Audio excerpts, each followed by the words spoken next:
Pertanyaannya, apakah Barreskrim perlu memproses laporan soal ijazah Hakim MK Arsul Sani? Bagaimana juga menyelesaikan persoalan ijazah ini? Serta apa dampaknya untuk Mahkamah Konstitusi? Kita bahas bersama mantan anggota Komisi 3 DPR dari fraksi PDI Perjuangan, Trimedia Panjaitan. Selamat malam, Pak Trimet. Selamat malam, Mbak. Dan ada juga pakar hukum tata negara Universitas Mula Warman, Herdiansyah Hamzah. Selamat malam, Pak Herdi. Selamat malam, Mbak Audrey. Iya, saya mau ke Bang Trimat dulu. Pak Trimat, jadi pada saat dulu kan Anda dan kawan-kawan termasuk yang melakukan uji fit and proper test ya kepada Pak Arsul Sani kala itu yang menjadi calon Hakim MK ya, betul ya Pak? Betul, Mbak. Jadi Komisi 3 periode yang lalu melakukan fit and proper 23 September tahun 2023. Nah, pada saat itu memang 6 bulan sebelumnya rame ada wacana di Komisi 3. Ada 2 orang sesungguhnya yang berminat jadi Hakim Konstitusi melalui pintu DPR. Satu Pak Arsul Sani, kedua Pak Beni Kabur Harman.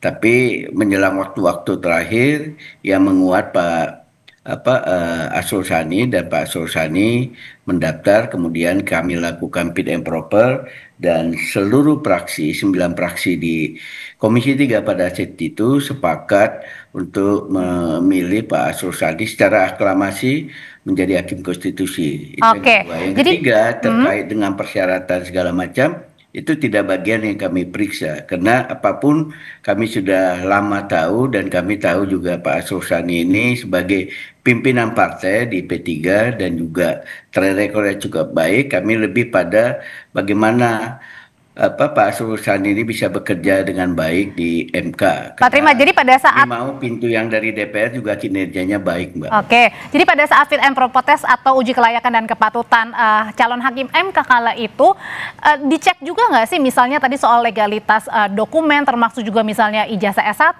S2 sampai gelar doktoral? Itu pertama di sekretariat. Pada saat mendaftarkan itu tentu Pak Arsul Sani sudah melengkapi termasuk soal pembayaran pajak, LHKPN, beliau sudah melengkapi itu, dan memang pada saat awalnya, pada saat pendahuluannya sebelum pembuatan makalah itu dilakukan pengecekan di lintas praksi, Mbak. Tidak semua anggota Komisi 3 terlibat, pimpinan Komisi 3 dan Kapoksi kalau di DPR yang melihat perwakilan dari praksi-praksi yang melihat kelengkapan persyaratannya, dan tidak ada yang berkomentar soal persyaratan, lebih pada apa visi misi yang dikembangkan oleh Pak Arsul Sani di MK nantinya. Jadi pada saat itu adalah sebatas hanya memberikan ya salinan dokumen saja yang diperlukan. Iya, bukan. Pertama dia buat di sekretariat, kemudian tentu di salinan bahwa sesuai dengan riwayat pendidikan beliau tahun sekian di sini SD, SMP, SMA, S1, S2 sampai dengan S3. Kan tempo hari belum rame isu soal ijazah seperti ini, Pak. Jadi baru-baru ini rame ya. Saya kaget juga pada saat membaca berita hari Jumat yang lalu, sehingga hari Sabtu saya WA Pak Arsul Sani bagaimana ceritanya. Dia bilang hari Senin dia akan melakukan konferensi pers, bari MK bekerja untuk menyelidikinya. Oke, saya ke Pak Herdi dulu kalau gitu. Pak Herdi, sebenarnya dari kasus dugaan untuk laporan ya, dugaan ijazah palsu dan juga penggunaannya kepada Hakim MK, pertanyaannya mempengaruhi nggak sih kredibilitas dari Hakim MK ini? Atau Mahkamah Konstitusinya sendiri? Iya, dengan persoalan yang kemudian mencuat ke publik, saya kira ini berpengaruh besar terhadap kredibilitas Mahkamah Konstitusi ya. Sesuatu yang sebenarnya pasca 2023 akhir kemarin merangkak-rangkak kembali dipulihkan, tetapi ternyata kemudian mendapatkan hal yang baru. Tapi sebelum lebih jauh saya komentari, saya mungkin sedikit mau stressing yang disampaikan oleh Pak Tri gitu ya. Inilah problemnya kalau kemudian kamar politik yang mengusulkan Hakim MK itu juga diisi oleh politisi. Kita nggak punya masa cooling off period gitu ya. Makanya ke depan sebenarnya penting untuk diatur masa cooling off period itu. Seorang politisi yang hendak maju menjadi Hakim MK yang harusnya ada masa cooling down atau cooling off period itu, misalnya 5 tahun dan lain sebagainya. Karena kalau dia memilih sesama politisi, bahkan sesama anggota DPR, ada semacam prinsip kehati-hatian yang dilupakan gitu. Ya udah, ini karena kawan sendiri Atas dasar kenal, kemudian track recordnya sudah lama di DPR begitu. Yes, ini satu frekuensi representasi dari kepentingan politik DPR dan lain sebagainya, sehingga hal-hal semacam ini tanda petik terlupakan begitu ya. Kalau Pak Tri bilang bahwa urusan administrasi adalah urusan kesekretariatan, saya kira tidak juga. Kalau kemudian kita pahami bahwa proses seleksi hakim MK itu yang masuk dari kamar DPR, saya kira persoalan syarat-syarat yang kemudian diatur di dalam undang-undang MK itu juga harusnya diverifikasi oleh teman-teman di komisi ketiga itu. Jadi bukan hanya soal kompetensi, tetapi juga hal-hal yang dipersyaratkan di dalam undang-undang MK. Itu satu. Yang kedua, saya kira begini, Mbak Audrey, kalau kemudian perkara ini mencuat ke publik, berdampak terhadap kredibilitas Mahkamah Konstitusi, saya kira kita mesti mencari jalan keluar bagaimana agar, ya termasuk Pak Asrul sendiri kan akhirnya tersandra dengan perkara ini, harus ada kemudian upaya untuk memverifikasi apakah memang dugaan ijazah palsu itu benar atau tidak. Pertanyaannya kemudian siapa yang harus memverifikasi, siapa yang punya otoritas. Nah, saya ambil contoh kasus begini. Saya kira MK-MK sudah harus jalan ya, karena kita paham betul di dalam ketentuan, terutama di dalam peraturan MK sendiri yang 1/2023 kan tidak harus berdasarkan laporan, tetapi juga bisa berdasarkan temuan. Yang kedua, kalau kemudian sudah ada yang melapor ke kepolisian, karena ini disebut sebagai pengguna ijazah palsu, saya kira ya kan pintu masuk teman-teman di kepolisian juga bisa melakukan proses cross-check terhadap universitas tempat di mana kemudian Pak Asrul mendapatkan jasa itu. Karena kalaupun Pak Asrul berbusa-busa mulut menerangkan bahwa ini loh jasa saya, ini loh foto wisuda saya, kan yang dibutuhkan bukan soal ijazah dan wisudanya, tetapi bagaimana ijazah itu diperoleh kan, apakah dengan cara-cara yang patut atau tidak. Berarti artinya kalau tadi siang Pak Arsul ini klarifikasi di gedung MK, memanggil wartawan, menyampaikan ini ijazahnya, salinan ijazahnya, ini foto-foto pada saat wisuda, ini belum tentu memastikan bahwa ijazah yang digunakan asli atau tidak gitu. Yes, itu tidak cukup. Apa yang diperlihatkan oleh Pak Asrul, foto ijazah, foto wisuda itu tidak cukup. Kan bukan persoalan foto ijazah dan wisudanya, tetapi bagaimana ijazah itu diperoleh kan, bagaimana wisuda itu diperoleh gitu. Nah, salah satu cara untuk mengetahui itu ya bagaimana proses pemeriksaan terhadap dari mana kemudian ijazah itu diperoleh Pak Asrul gitu. Kalau kemudian dengan Polandia, kalau kemarin seingat saya di bulan September itu kan ada proses mutual legal assistance antara Indonesia dengan Polandia kan. Jadi ada semacam perjanjian timbal balik untuk bantuan berkaitan dengan tindak pidana.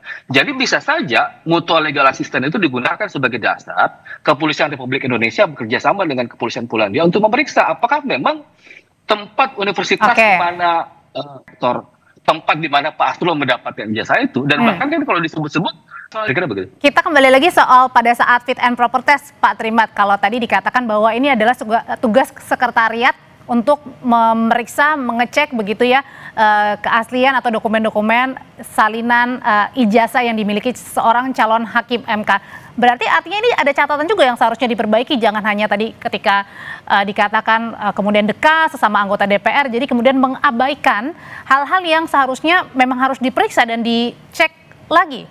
Kedua, perwakilan praksi lengkap baru kita jadwalkan fit and proper, itu yang kita lakukan. Yang kedua, menurut saya bisa paralel. MK kan tadi statementnya Pak Ketua sudah jelas akan melakukan proses, bahkan ini bukan sekedar soal pelanggaran hukum. Nah, silakan MK bekerja, kemudian Polri bekerja. Bahkan yang ketiga, saya juga mengusulkan kawan-kawan Komisi 3, karena Pak Asrul Sani ini dari DPR, tentu bisa juga mengundang Pak Asrul Sani ini datang, dan tentu Komisi 3 bertanggung jawab karena yang memilih Pak Asrul Sani menjadi hakim konstitusi. Bisa juga dilakukan pemanggilan kepada Pak Asrul Sani itu oleh Komisi 3. Jadi supaya semuanya jelas. Dan saya senang Pak Asrul Sani juga hari ini berinisiatif langsung melakukan konferensi pers, menunjukkan problem apa yang dikatakan oleh Pak Ardiansyah itu belum cukup. Iya, memang belum cukup. Ini terlalu dini kalau kita menganggap urusan ijazah Pak Asrul Sani ini sudah selesai. Biarkan ini berlanjut dan mudah-mudahan bisa secepatnya sehingga tidak melakukan proses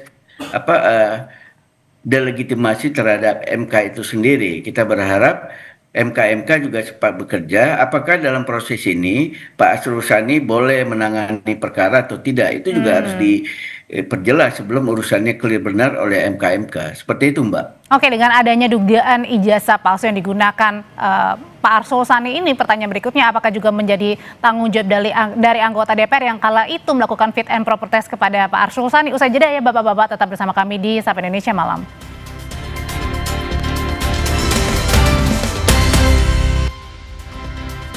Bersama kami di Sapa Indonesia Malam, Pak Herdi, saya sebelum ke Pak Trimat, saya mau ke Pak Herdi dulu. Jadi menurut Anda sebaiknya meskipun ini baru tudingan ya, penggunaan ijazah palsu, apakah Pak Arsul Sani harus dinonaktifkan sementara waktu, artinya tidak menangani perkara-perkara? Ya, sebenarnya mekanisme itu disiapkan ya. Jadi kalau kemudian kita baca baik-baik di dalam Undang-Undang MK yang 7/2020, ada 3 skema pemberhentian di situ ya. Pemberhentian dikarenakan memang secara hormat, pemberhentian secara tidak hormat, ada istilah pemberhentian sementara. Apa maksud pemberhentian sementara di dalam Undang-Undang MK itu? Agar yang bersangkutan, misalnya salah satu hakim dianggap melakukan pelanggaran terhadap kode etik dan perilaku, dianggap melakukan perbuatan tercela misalnya, ada 8 ya syarat-syarat di situ untuk diberhentikan secara tidak hormat, maka bisa saja diberhentikan sementara waktu. Secara teknis dihitung sejak diberhentikan 60 hari ya, dan bisa ditambah 30 hari sebagai perpanjangan. Pertanyaannya, apakah kemudian Pak Asrul sebaiknya diberhentikan sementara waktu? Saya kira untuk menjamin objektivitas proses pemeriksaan terhadap atau penyelidikan yang dilakukan oleh MK-MK, saya kira itu menjadi opsi yang bisa saja dilakukan oleh MK. Supaya marwah MK-nya juga tidak terganggu gitu ya?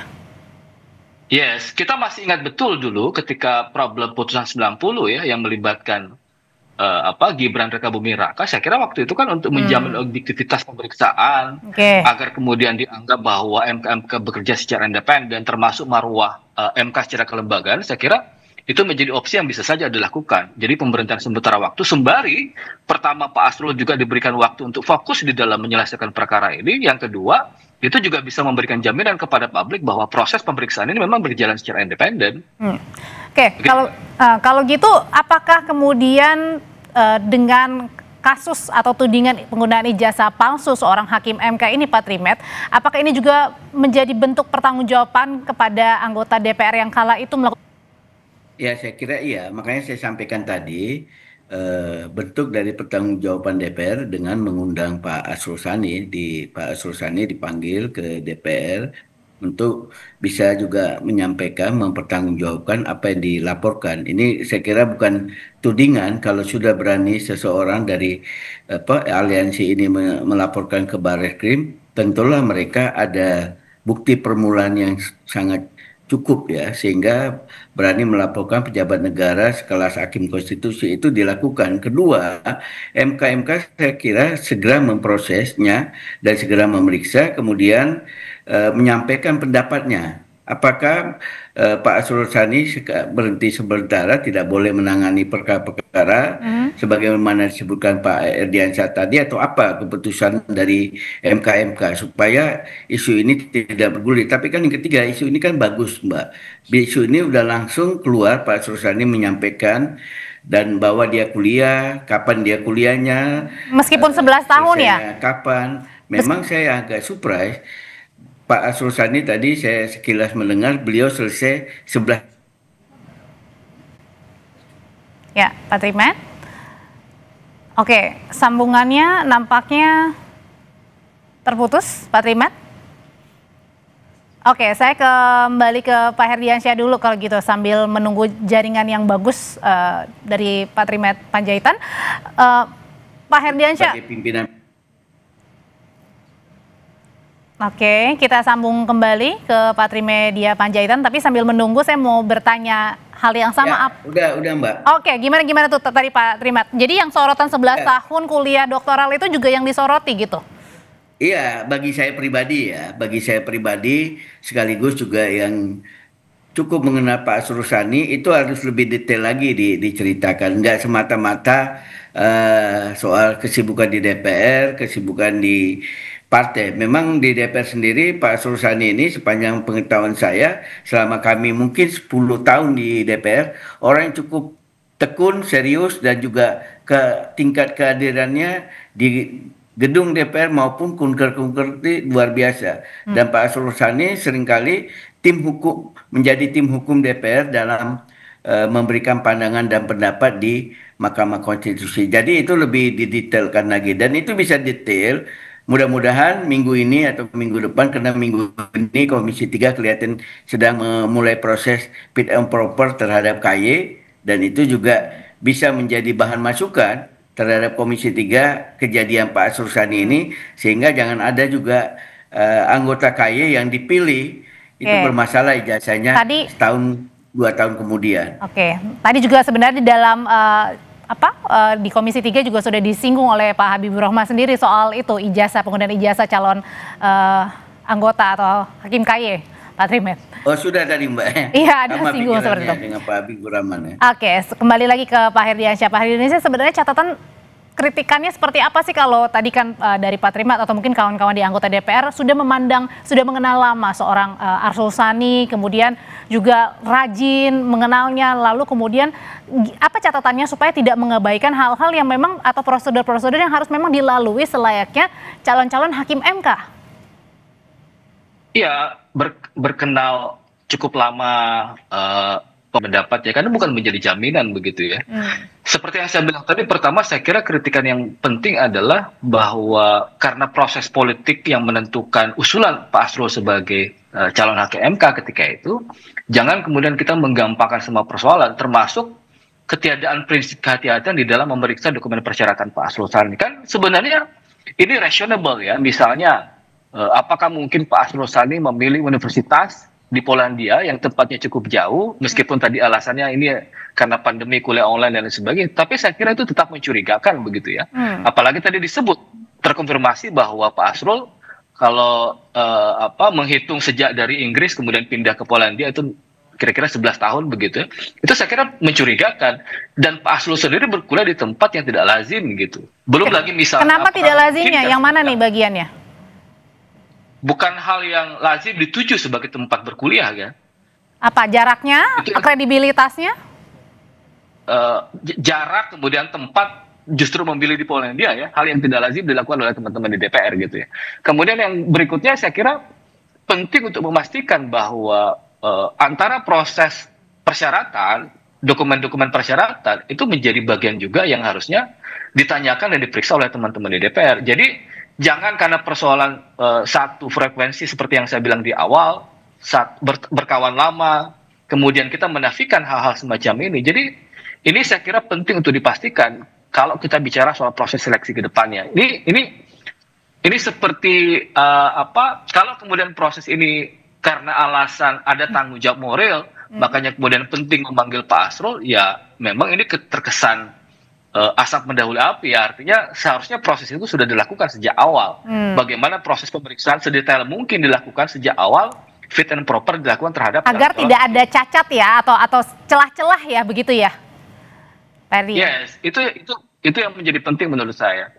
Yang kedua, saya kira catatan pentingnya adalah berkaitan dengan MK secara kelembagaan. Kenapa tadi saya bilang ada opsi memberhentikan sementara waktu kepada Pak Arsul Sani, karena ini bicara soal kepercayaan lembaga, ada semacam public trust yang dipertaruhkan begitu. Jangan karena nilai setitik rusak susu sebelanga kan.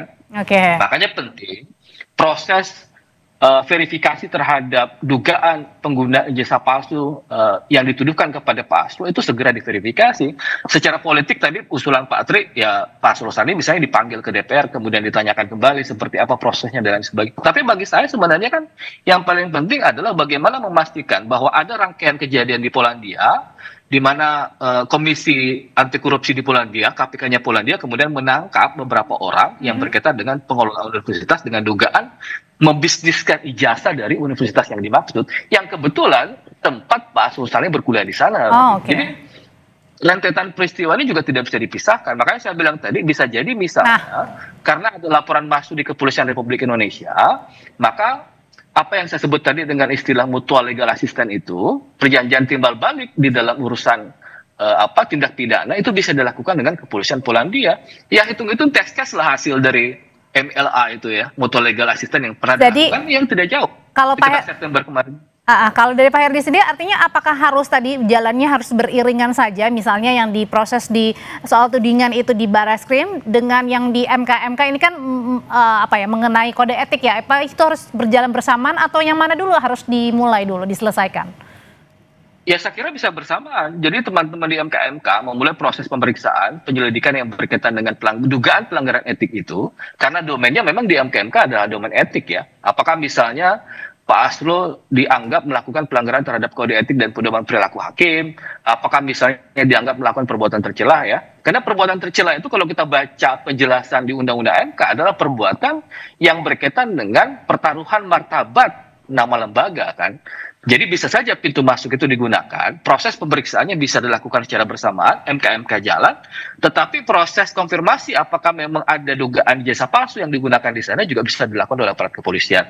Bahkan secara politik tadi Pak Tri bilang, ya Pak Asrul bisa jadi dipanggil oleh DPR, meskipun ya harusnya itu ditempuh di awal proses seleksi di awal Pak Asrul Sani terpilih ya, tapi nggak apa-apa. Proses politik tetap harus dilakukan oleh Komisi 3, setidak-tidaknya bagian dari pertanggungjawaban moral tempat di mana kemudian Pak Asrul Sani diusulkan sebagai Hakim MK ketika itu. Oke, kita lihat gitu, nanti apa keputusan dari MK dan termasuk juga MK. Terima kasih untuk pandangannya Pak Herdiansyah. Oke, boleh. Silakan. Pertama kali terjadi di DPR. Yang kami pilih apakah pimpinan KPK, kemudian Hakim Agung, sampai dengan Hakim Konstitusi dan yang lain-lain yang melalui pintu Komisi 3, peristiwa dipersoalkan ijazahnya. Jadi ini pelajaran dan catatan yang baik bagi Komisi 3 untuk lebih hati-hati. Saya setuju pendapat itu karena belum terjadi isu-isu soal ijazah-ijazah palsu ini. Ke depan soal ijazah memang harus menjadi concern yang tinggi bagi DPR sendiri, tidak hanya di Komisi 3 saya kira, tapi Komisi 1 sampai dengan 13 yang melakukan fit and proper. Seperti itu, Mbak. Oke, sudah kita tangkap. Ya. Terima kasih Pak Trimat kalau gitu. Saya kira bukan kali ini saja Pak Tri. Kemarin juga pengganti Pak Arief itu bahkan tidak ada proses seleksi secara terbuka gitu ya. Itu juga yang kita sayangkan. Jadi sebenarnya teman-teman bukan maksudnya soal ijazah, Pak. Soal ijazahnya. Berarti artinya itu Pak Heri juga setuju ya tadi ya kalau soal kedepannya sebenarnya harus lebih selektif lagi, bukan hanya sekedar ya syarat formalitas, tapi itu betul-betul harus diteliti, diperiksa ya benar apa enggak ijazahnya gitu ya. Yes, betul. Jadi on the track harus berjalan dengan prinsip-prinsip. Kira-kira begitu Mbak. Oke, terima kasih Pak Hedi, terima kasih juga Pak Trimas, selamat malam Bapak-bapak semua.